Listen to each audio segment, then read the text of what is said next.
So guys, good morning!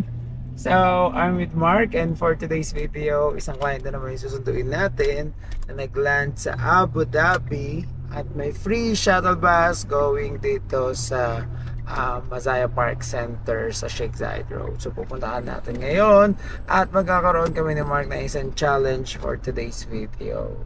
Alam mo kung ano? Ano? Dahil si ate walang tutuluyan, nahanap pa natin siya ng bahay. At dahil puno na yung mga namin, bed space, partition, so kailangan natin humanap pa ng bahay for today's video. Ang tanong, Ano? saan nahanap? Hahanap tayo dito sa Riga or sa Murakabat and we have to look at online, my God! So, ito yung para realidad ng buhay dito sa UAE na pag lilipat ka ng bahay or hahanap ka ng bahay, paano, saan ka hahanap? Parang medyo biglaan nata si ate ng pangalan niya. Actually, nagsabi siya sa akin na na doon yata siya titira sa bahay. Pero last month pa yun, kaso first come first serve. So ngayon, napuno yung bahay. Yun lang, so kailangan humanap. So, kailangan natin manap. Okay? So, Pero feeling ko naman marami ngayong mababakante. kasi Kaso may katapusan. katapusan ay kaso syempre maraming mababakante, marami ring lilipat. Yes. And actually dito sa UAE talagang every katapusan ng lipat, every katapusan ang ng mga tao. So, it's Bakit ba lumilipat? No? Ba't sila lumilipat? Eh, di ba pinag-usapan tayo ng reasons like may kaaway, nag-iba ng workplace, ayaw yung kasama, may mas magandang nakita, alam yung mga ganon. Mas mura. Mas mura. Ay, sa mura, I don't think so. Most of the time, kasama talaga siya. Si kasama ang laging problema. So ngayon, si ate, wala pang tulog to kasi alas 12 pa lang, basta gabi pa lang nasa airport na siya. Pero sana may nahanap na rin si ate na tutuluyan para yun na lang din yung pupuntahan mamaya. Wala siyang nahanap. I have to find it. So ayun na guys, nag-open na po si Mark ng phone. So sa Facebook, mostly Facebook lang din kasi yung mga hanapan dito ng Natitingnan ko yung mga dati kong hinanapan ng bahay. Kung meron. Ako, kontakin natin naman para i-edit natin siya directly. Bed space? Nag-try ka din mag bed space before? Hindi. Mataas. Bed space ba? Bed space naman siya. Kung partition na mura, kaya daw niya. So, let's see what's available. Yun lang. Kailangan mag-search sa Facebook. Kaya dito kasi guys may mga group. Pakita mo yung mga group sa Facebook na pinagsa-search natin. Kahit kami dito, nahirapan kami maghanap ng bahay. Kaya ako ang ginawa ko instead na maghanap. Kasi ang dami namin nahanap, pero the thing is, yung iba hindi maganda, yung iba marumi, napakasikip ng iba. So, parang hirap mag-move ng ganun. So, dahil that time kasama ko yung mga kabahay ko, alis kami lahat sa isang flat. Kumuha na lang ako ng sariling flat. Sabi ko, hindi na ako lugi dito kasi lahat kasama ko naman. Okay, so that's it. Nakakuha kami ng flat dahil doon. Kaso dito merong medyo Pricing. hindi pricey, kaso medyo malayo. Merong Sharjah, Pero syempre dun Dubai. dun tayo sa specific natin. Murakabat or Regan na lang siya. Room for rent. Kaso syempre pag ganito mga presyo, mga Actually, mahirap ang room for rent kasi like for example, may iba kasi magkakaibigan, nafe-feel na parang okay, let's move na lang, share tayo sa isang room, makakamura tayo. Di ba, 3-5 pas 5 kayo. Or ano kayo, 6 kayo, ilan lang yung magkano lang babayaran. Yung mas mura naman talaga. The thing is, pag may umalis na isa, pag may nakaaway na isa, shoulder ng lahat. Hindi yung katulad sa bed space, may umalis o wala ka siya shoulder. Laging ganyan. Kaya pag room, biglang aalis na lang yung tao. Aalis sila lahat kasi hindi na nila kayang i-shoulder yung As mismo makikiusap, pwede ba hindi na namin hindi na namin i-shoulder si Kuan, kanya-kanya na lang. No, binayaran yung room eh. In-rent yung room eh. Hindi pwedeng mas makikiusap ka na ano. Yan yung kadalasan naging problema pag room ang kinuha. So dapat pag room, isa ka lang. Mas okay, para wala ka isipin na iba. Kesa yung room, kala nyo kahit nakatipid kayo. Oo, nakatipid naman kayo, kaso wag lang mag-aaway, wag lang aalis yung isa dun, or else may kapalit agad. Based on my experience, madaming ganyan. Kahit kami naman dati. Uy, bakit lilipat si ganyan-ganyan, paano na tayo eh? Wag nga para makatipid, kaso wag lang. Ako okay ako sa bed space, basta masaya yung mga ka-bed space. Basta walang pakialaman. May times na walang pakialaman, may times na may pakialam. Maraming ganun. May times na pag gusto mo kausap, pag gusto mo magkikare sa'yo. Pero may times na gusto mo pag-isa, nakakulong ka lang sa hawla mo, ayaw mo magpakausap. Ganun. Hindi ka gugulo. Yun yung kaya pag nakakulong sa kortina ng bed space, it means huwag niyo muna kausapin na nasa loob. Okay! So sige guys, we're on the way na dito kay ate. So puntahan natin siya at hanapan ng bahay. So kaso pagod na pagod siya, hindi ka lang papakapatulugin muna natin sa sofa dun sa bahay for a while, and then let's go. Or i-book muna natin siya ng hotel for a day. Doon Pwede. sa so i-adjust na lang natin kay ate kasi pagod siya, kailangan niya ma-relax. Okay guys, see ya, let's go. Hello po! Kamusta po, Miss Danica? So for sure pagod na pagod po kayo niya. Ang ganda-ganda niya naman po. Ay! Mainit po. Mainit nga po, tawahin si Mark.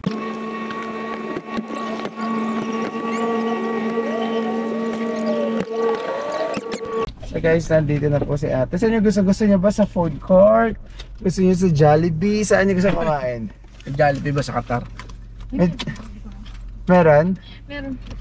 So saan po tayo? Gusto niyo mall agad? Alam mo, I suggest mag-hotel ka muna kahit yung tigwa 100 plus lang. May 130 Naalin po? hotel. Pagkatapos saka tayo humanap ng mamayang ganun, gabi. pwede rin. Kasi gusto ko pong umiga. oo, kasi ramdam ko yung mo, yung pagod mo talaga. So kain muna tayo, and then while kumakain, ibubuk ka namin ng Hotel. ng hotel. O kamusta naman? Ay, grabe. Masaya. Pa, Actually, sir, alam mo, iniisip ko na tawag dyan na nakaka-stress. Pagdating ko dito, ano magiging nakabukas? future ko? Ano bang mo sa sa Qatar? Sa household ko. Ilang taon? Finish contract 2 years. 2 years. Grabe talagang ka. Talagang maid ka, pero hindi, Nani. alam bakit hindi halata. Yung mga nani magaganda. Ay! Nasaan na yung... Ay! Hindi ba gano'n? Nakakatawa. Kasi ang tawag dyan. Oh, Bakit? Syempre mag-ano ka naman. Para hindi naman Magpaganda ka. Huwag mo namang i-justice yung Saan ka sa Pilipinas? shucks, Pampanga? nakabukas siya tayong likod. Ayan. Mali yung ng kuhan. Dapat nasa lapag. Sitaw yung box nga yun. Tsaka hindi pa po ako magpapalit. Hindi ko na yung kasi ang Etihad, grabe yung yung baggage nila kasi hindi maganda yung 30 minutes siguro akong naghanap. Na yung luggage niyo po. Opo, kasi mali yung nilagay nila dun sa parang signage yung nakasulat. So, wala na pong tanong-tanong sa immigration. Wala po siya. Automated na. Automated. Ano po? I-scan lang yung board. Yung board. Ano pong hinanap sa inyo? Sa pag-check-in po ba, hinanap ang... Asa po kayo ng konti dito sa gitna para makita kayo? Kamay ako sir, inutangan ko Utang lang to sir. Utang yung kabigaan na to. So, ano pong hinanap sa inyo sa check-in? Yung ticket, pagkatapos yung visa, Opo. pagkatapos na tinanong niya ako kung exit ako ng Qatar or babalik ako. Sabi ko exit ako. So, tinanong niya yung ticket sa Pinas. Tapos yun lang. So yun lang po, sobrang dali lang po. Tapos iniskan na lang sa immigration. Wala mang ano. Wala nang tanong-tanong. Wala mang tao doon. Kami lang. Hindi naman hinanap yung ano. Wala. 3,000 dirhams. Wala po. Ang hotel booking. Wala din. So sobrang dali lang po talaga nasa isip lang natin ang pag-iisip ng kung ano-ano. Ano po? Sa isip lang natin ang pag-isip ng kung ano-ano. Pag mindset mo na tawag dyan na wala kang gagawing masama, bakit ka matatakot? Yes, saka wala akong talaga mas Saka gagawin masama. documented ka naman eh. Bakit? Yes, saka tourist visa ka naman talaga Problema dito. Yung iba kasi iniisip mali kasi maghanap ako trabaho. Kumbaga yung kasi nasa isip kasi nila, pero pag tourist ka anywhere, pag ano naman, okay, lalo na Pag pag sa may Pinas visa. po, bad word yung cross country. Di ko alam bakit. Actually, bad word ang cross country kasi na stereotype siya na pag cross Yun nga po, country, stereotype. ibig sabihin nagja-jump ka to other country for a job. Ganun agad. Kasi bawal nga naman yung mag-tourist visa sa ibang bansa at maghanap ng trabaho. So, dapat every time na i-hire ka talaga sa ibang bansa, back to origin sa Pilipinas. Kumbaga, more step dun sa Pinas, balik. Ipaprocess Ito po, mo na dun. Actually, yung mga household workers, sir, dapat point to point yan. Oo. Yung kung saan ka kinuha, doon ka rin ibabalik.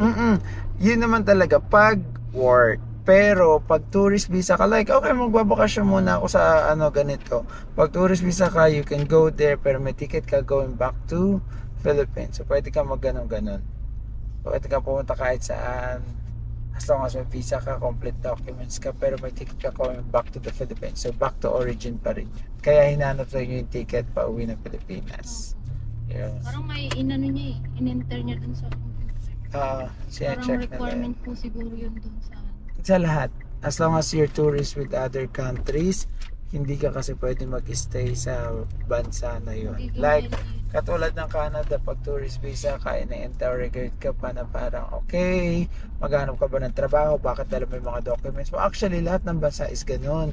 Kaso, tayo, mga tao is, green pala. Tayo mga tao is nagiging normal na sa atin.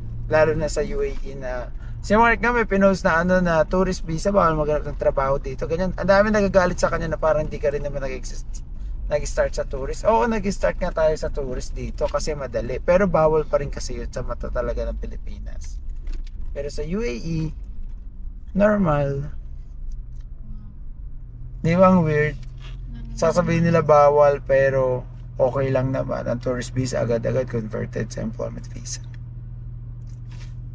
So, antok na antok si Madam. Siyempre, pero Pantulog. yes, maganda ang Abu Dhabi Airport. Actually, kakagawa lang ng Abu Dhabi Airport. Talaga maganda siya na parang nasa loob ka na mall. Hindi mo ma-appreciate.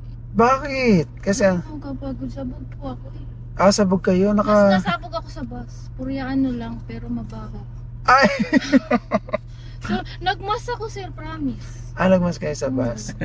Hindi ko kinaya. Ano ba yan? Saan kayo sa Pilipinas? Sa Pampanga po. Oo, saan sa Pampanga? Sa Santa Rita. Sa kapitbahay ng Pogo na yun. Ano? Ay, Santa Rita. Santa Rita, pasukan nga ng Pampanga. Exit tapos Exit. Malapit ba yun sa Mexico? Hindi po. Malayo yun. Malayo yun. Malayo. Yung Santa Rita kasi katabi lang ng Bulacan. Kasi kami Hindi po. Ano siya sa Bataan? Daan. Medyo ano siya sa Bataan. Kita Bulacan na po dun yung ano. yung Apalit. Ganun. Apalit, San Simon, kayong Bamban, hindi ko masyadong Kasi ako lagi din ako dadaan ng Pampanga pagliko ng San Simon, San Fernando po. Santa Ana, Santo Domingo. Santa San Rita, Fernando. exit yan, di ba? Opo, papunta ng South. Oo. Ay, South ba yun? Oo, is it exit? Ah, Hindi south, papunta Subic. Opo, South po yun. ang dami mga taga Pampanga dito din, no? Yung mga Tinanong ko si ate kasi sabi niya, bakit? Oh, ganun yung mga kamampangan na bakit? Pag daw sila. Nauli. Oo, daw sila Hindi, magsabi ng nawala eh. South bakit? lang, hindi naman talaga kami pure na kabangbangan. Kasi galing talaga ng Masbate yung ferry. Tapos, lumipat lang yun. So, ilang years kayo sa Pampanga? Matagal na ko. Bata pa kami, nagbabakasyon kami lagi sa Pampanga. Doon ka pinanganak. Hindi yung kapatid kong iba. Yung tatlo. Pero taga Masbate talaga kayo. Oo, si Papa. Tapos sa Caloocan, medyo medyo sabog yung parang NPA ng permanent. Caloocan, Oo. North, o South? Kamarin. Camarin, North Caloocan. Kasi doon nagtatrabaho yung si Papa. Fairview. Oo, malapit doon na. Nako po, Fairview. Layo din. Camarin pagkatapos ng Camarin, sa ano na, Napunta lang ako doon sa Calamansian, sa likod ng Fairview. Taga doon yung best friend kong nasa Canada lang. And hi, Jerome, na hindi na tayo nag-uusap simula na pumunta ka ng Canada. Joke. Nauna nag-uusap. Pero kasi, ay, bakit ganun? Pero ano naman, we're still, pero ganun naman talaga pag medyo, pag malayo ka na sa mga tao, di ba, hindi ka masyado ganun nakikipag-usap. Ako din kasi may ganun akong ugali. Kahit sinabi ko sa kaibigan ko taga-Australia, pag nandun ka na, hindi na tayo mag-uusap yan, normal, madalang. Pero pag may problema, tinatawagan, God! Sa kanila ako pagkwento. Yung kaibigan ko kasi nasa Sarja sila. Pero may giant siyang naipon. Magkano nila mga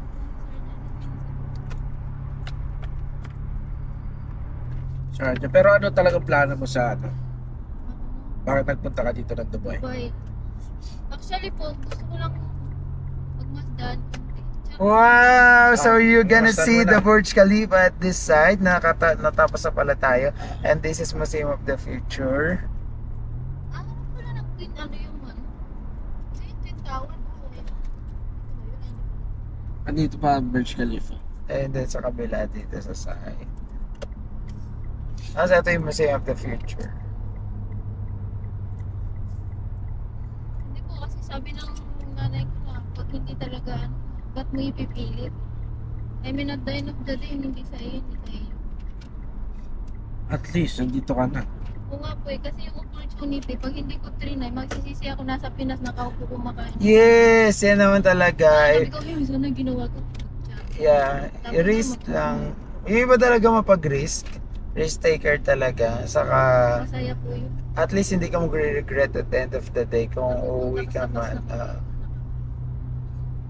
At least naisip ko na yun ahead of time na parang magsisisi ako pag hindi ko tinry, ganyan-ganyan. At least sinubukan ko. Pero may sinabi kayo kay Sir Mark kanina na ganito pala si Mark pag sa personal. Ano po? Ano yun? Para na-curse ako. Hindi po kasi may mga tao kasi pag nakita sa personal, iba yung aura. Oh. I mean, yung aura ni Sir Mark, same lang naman lang sa Wow! Hindi Yung ko alam wala. kung nakikita niyo yun. Ako po kasi lagi ko siya kasama eh. Hindi na wala, hindi Ay, ma-feel yung putik deep ka. love. Hindi po yun magaling. Bawal po Bawal yun. yun. Kaya nga. Accident po ang mangyayari sa atin. So yun pala. Yung aura kasi, parang Ilan ano po? Sige po, kasi pagpatuloy. medyo si Sir Mark, kung nakagano'n niya sa tapos konting chat. Tapos, yun din pala sa personal. Naka ano ba? Nakaganon? Yung parang nasa, yung hindi siya masyadong Hindi masyado nga na. stoic ka. Yun ba yung word niya? Parang stoic niya. 2 week? Parang stoic. Basta yung spell niya S-T-O-I-C. Ano, hindi masyado nagsasalita? Oo, parang gano'n. Tapos yung anti-minor niya parang kalma na. Pero pag Nonchalant ba? Talaga kalma ba? sir, pero pag tinante mo, panis ka. Ah, Yung panis! gano'n yun yung charot. So, Pinano ko para may sabihin tayo. crush niyo po si Mark. Ay, Ay, natigil! engaged na po yata si Sir Mark eh. Di ba Sir Mark? Oo, engaged na siya. Congratulations. Ay, bakit? Alam mo lahat. Ay! Ako na vlog, hindi po charot yun. Ganun ba? Sinabi mo ba yun na engage ka na sa vlog? Sinabi niya sir. Chismosa. Nananatawa niya na detalye. Pero crush niyo siya. Po? Ay! Hindi naman okay lang. O, di ba? Okay lang naman, wala naman tayong ano doon. Sa YouTube kayo, sa YouTube nyo nakita yung ano. Tsaka ginawa kong podcast kahit di ko nakikita yung mga, yung ano, habang naglilinis ako, naka-airpods ako, hindi ko kayo nakikita, pero naririnig ko yung mga topic nyo kasi mas nakaka-focus pag ano. Di ba nakakatawa? O sige, dahil dyan, actually madami ganyan. Kaya gumawa din kami ni Mark ng mga videos na parang habang nagdadrive kayo, kami nakakita nyo yung mga lugar. Papas, we're talking about the UAE. Parang ganon. Kasi may mga tao talaga na talagang mostly nag-work sila pagkas nakikinig sa ano natin. So, ano po ang nai-imagine nyo pag pinakikinggan nyo yung boses namin na dapat ba minsan sexy? So parang podcast pala. Ma-podcast po kasi ako. So dapat na may iibahin naman namin kaunti ang aming ano, pananalita para maengganyo yung mga tao. ASMR kasi. Ganito po. Lagi ka nagsasalita, ikaw pala dapat ikaw yung laging ano. So ako wala ako. Okay, ako naman yung magiging nonchalant. So, Like you, so sa nonchalant. kaya nga pang Gen Z. Jesse ko eh. Pang Gen Z yun, lagi ko naririnig. So, syempre, lagi ano mo lang, parang, okay. Nandiyan, nasagasawa na, nandiyan. Yan lang, dapat lagi tayo chill. Wala tayong reaction. Masyado na, ewan ko na lang. Kamusta naman po dun sa Doha. Doha, Qatar? Okay lang naman. Ano po ang pinaka mabigat na pinagdaanan nyo as an OFW? First week po ng ano, pagpunta. Ano? Kasi, Dito ka ate, usog ka dito konti. Hindi ka nakikita. kaya nga po, yung nangungutang kasi sir. Hayaan mo, mababayaran mo din yan. Hayaan mo Ano, sila. wala tayong kita. Ano ba yan? Hindi naman kayo, sige po, so ano po Ayun. yung pinaka mahirap na pinagdaanan nyo as an OFW? Ilan taon na po muna kayo bago sagutin ang tanong? 27. Napakabata. Ilan taon na po? Ay, sorry. Ano po ang pinakamahirap na pinagdaanan na sa Yun OFW? po yung ano, yung first salta. Parang naku-culture shock ka. First time nyo po ba nag-mate sa buong buhay nyo? Hindi naman. Dati kasi palabantay talaga ako ng mga bata sa kapitbahay na racket ko yan, sir. Parang ayaw kasing walang ginagawa sa bahay. Dati Pero ako- iba ang Pilipinas sa iba sa Yun ibang nga bansa. po. Tapos ano, mga bata triplets, sir. Tsaka iba na ang pag full-time mo Triplets na. ang inaalagaan mo? Hindi naman siya alagayin. Parang gawa, ito pa, gawin ko ng breakfast yung tatlo. Nangingi sa mag-awit. Pero triplets nga. Triplets po. Okay, saka iba ang ano ng pagiging Akala ko nga, socialera ang person. Kasi in-interview ako in English. Ah. So nag-work hard ang Lola patient mo, ko na. oo. Puro English. Pagdating ko, yung sweldo ko minimum. Tapos akala ko may day off ako kasi po goal ko talaga is mag-aral ako ng something to get certificate. Yun yung goal ko, sana kung may day off ako kaso wala. Pero at the walang day off. wala, at the back of my mind din naman na pag wala, at least hindi ako sinasaktan. Tiisin ko yung 2 years pero grabe as in, mahirap po. Paano nyo kasi kadalasan sa mga nagdanani medyo matanda na, ganyan, may edad na. Pero kayo, bata kayo eh. Kumbaga, 13 years old ko kasi sir. Lutuin ko lang naman pagkain nila. so parang tropa-tropa nyo lang. Babae, lalaki? Dalawang lalaki, isang babae. Triplets. Triplets kasi. Ayos yun ah. Grabe. Siyempre pag na-stress ako sir, pag wala yung nanay, away. Ay, naaway nyo. Inaaway. Sinusuntok nyo. Hindi naman. Bungangaan kami. Sabi ko, sumbong kasi inaano mo ko, ino-overwork mo ko. Sabi niya, di mo alam pangalan ko. Alam ko, sabi ko, pupunta ako sa school nyo, yung ID, inaano ko doon. Pag binibigay ko, alam ko yung buong Kwan lang talaga yung iba. Hindi kasi sir, tanggal din ng assignment, hindi na maganda din yun. Pero syempre sa loob ng 2 years, wala kang day off. Tapos every time lumalabas ka, parang utang na loob mo. Pero grabe yun, no? Yung tipong araw-araw work para talagang sobrang... Tapos dinala kami sa Turkey 2 beses kasi every summer talaga siya tumatakas sa Doha kasi grabe kainit. Oo, sa Turkey kayo. So, na-enjoy mo naman ng Turkey. Eh yun na nga ang Paano naman po ang buhay ng pagbo-boyfriend kung walang day off? na wala sa LDR kasi. LDR, nasa Pinas. So, buti kumapit si boyfriend. Ay, sana all. Kasalanan niya. Ano? Kasalanan. Kasalanan niya. Pero love niya naman po talaga. Love niya naman po talaga si Kasi Boyfie. parang cooking. Ano? Parang timang naman yun, parang kayong tanga nag-ano ng oras. Tapos, di ba Sir Mark? Sir Mark, veteran na to kay mag-aasawa na siya. Ay. Veteran sa LDR. Oo. So, mahirap ang pagiging LDR. Siyempre, parang minsan na walang mga kwenta na nag-ano. Nag-aaway. Tapos bati na. Can relate, you know. Anyone can relate sa ganong ano kasi nga talagang Ano, ganun talaga eh. ganyan ang pagiging LDR. Kaya sana sa susunod hindi na LDR. Yeah. Kukunin mo na yung boyfriend. Kung magtrabaho siya kung paano pumunta, wala kang tumulong sa akin. Paano tayo liligo? I mean, sa DIY talaga. DIY. Wala mga umano sa akin kasi mahilig talaga ako sa ganun. Yung ayaw ko nang may tumutulong sa akin hanggat kaya ko. Pero pag hindi na, yun naman, hingi ako back up. Pero at least syempre kinaya mo. Ganun naman talaga. You tried it by yourself at first. And then, kaya sinasabi nila, no man is an island. Kasi talagang, at the end of the day, you will Baka nakawin ng China sir. Baka po. Political. Ilang years na ba kayo ng jowa niyo? Sa Hindi naman sobrang ano, wait natin kung nagre-record pa. Sa sobrang ano tawag dito, sa sobrang mahilig ka sa podcast, I know how does it feel na talagang pag pumunta diyan si Alice Go, yung China na mga news, siyempre pakinggan mo, especially pag OFW ka, yung ano mo, focus mo sa Pilipinas, inaano mo yung update ko ng balita, no? Dito sa Pilipinas talaga yung nanay ko, sabi niya, alam niya na daw pagising ako kasi yung banyo na may nag-ano yung si DCWD. Ano? Old soul ako sir. Old soul ka? Yung DCW, Oh, DCWD na ano.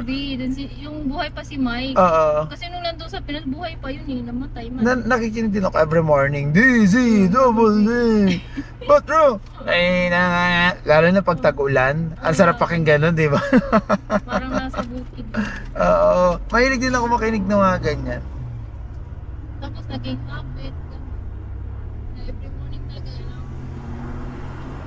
Kailangan Kailangan ko papakinggan mo. makinig kasi parang pag nahuli ako sa ano na parang feeling ko na hindi ako tao.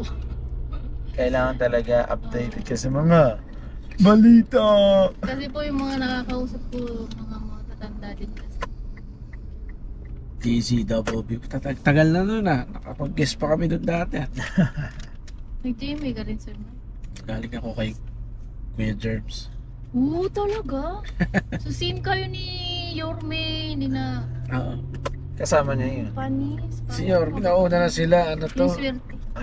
Nauna na sila. Nauna sila. That's entertainment pa yan eh. Kami walang tulugan. Walang tulugan. Kaya palaging pwede si Mark kasi hindi natutulog. So, grabe, no? Mahirap. So, all in all, mahirap maging OFW. Ay, sulit Is it your first time to be ano po ba?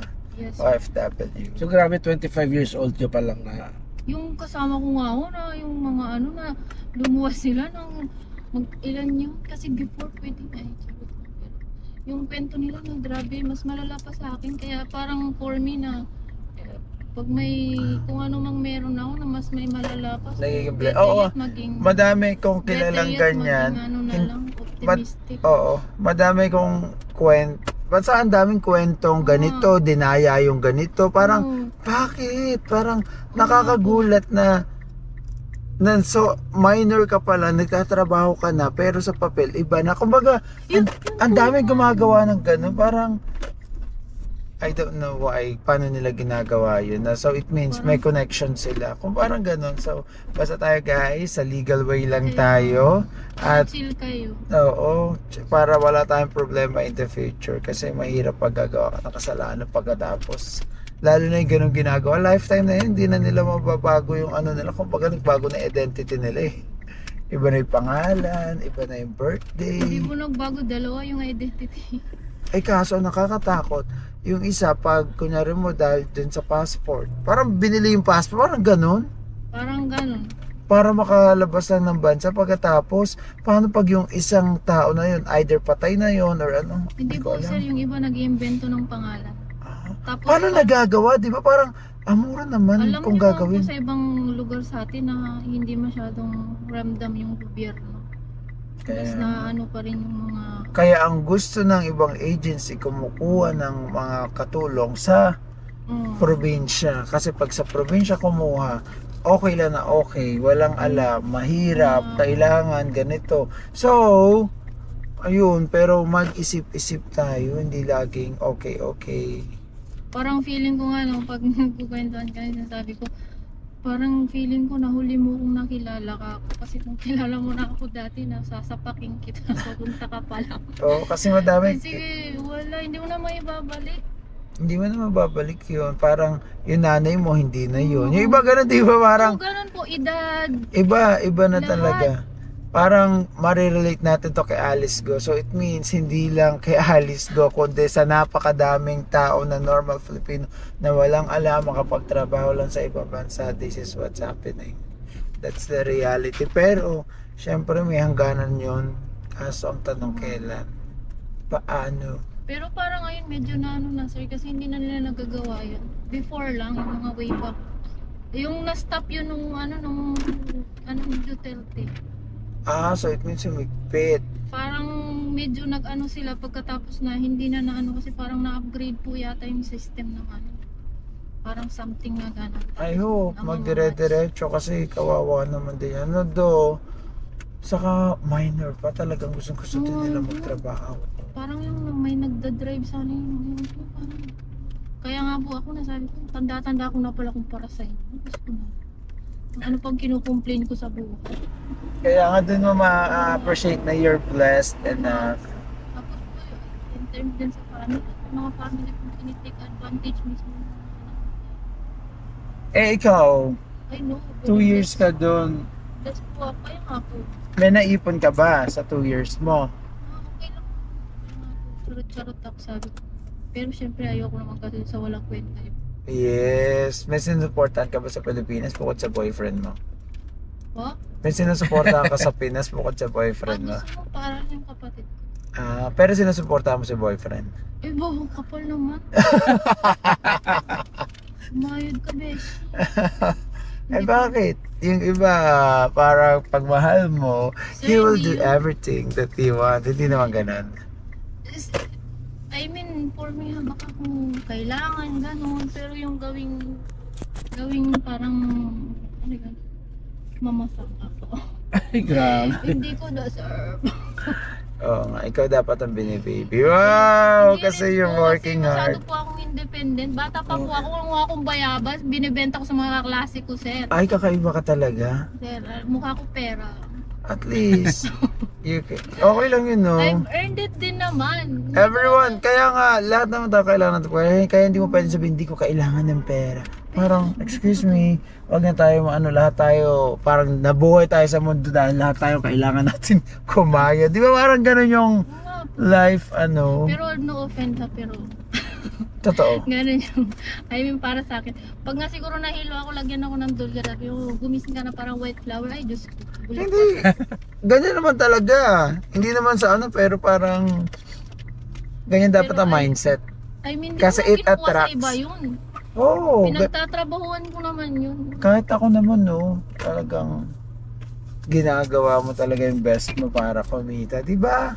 Nga po. Tsaka masaya pag na kumikita ka tapos sa hindi masama. Yes. Kahit masama yata. Joke. Joke lang. Kaya nga yung iba nakakagawa na masama.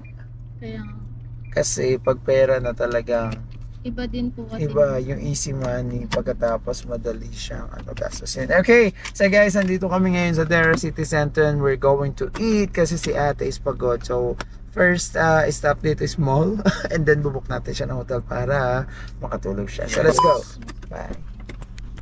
Hi! So, dito muna kami mag-hotel si ate sa Bonmax. So, ano po yung gusto yung mga sabihin sa mga taong gustong mag-Dubai in the future? 1,000 Katulad na. times. Na? Okay. Yes, so mag-Dubai na po sila. Wala na po sa sarili si madam kasi antok na antok na. Wala po siya talagang tulog simula anong oras kahapon. Saka mag-ipon po para may pambala. Sa madami pong ipon si Madam. Sige po, thank you. Bye-bye. Guys, finally natin na natin si ate at thank you so much Mark sa pagsama ulit kasi lagi tayong magkasama sa vlog. And so si ate napakakulit at ang cool niya, no? Medyo boyish, pagkatapos ayun, I think malakas talaga yung loob ni ate at talagang Ang good luck kay ate na nandito kasi marami siyang pagsubok na pagdadaanan dito. Yeah, Kasi for sure. nag-risk siya ng pagpunta dito sa Dubai para syempre maging maayos yung life niya. Oh, Yeah. Okay, so ate, see you later kasi hindi pa natatapos ang vlog natin. Maghanap pa tayo ng bahay mo later. Habibi, come to Dubai. Bye.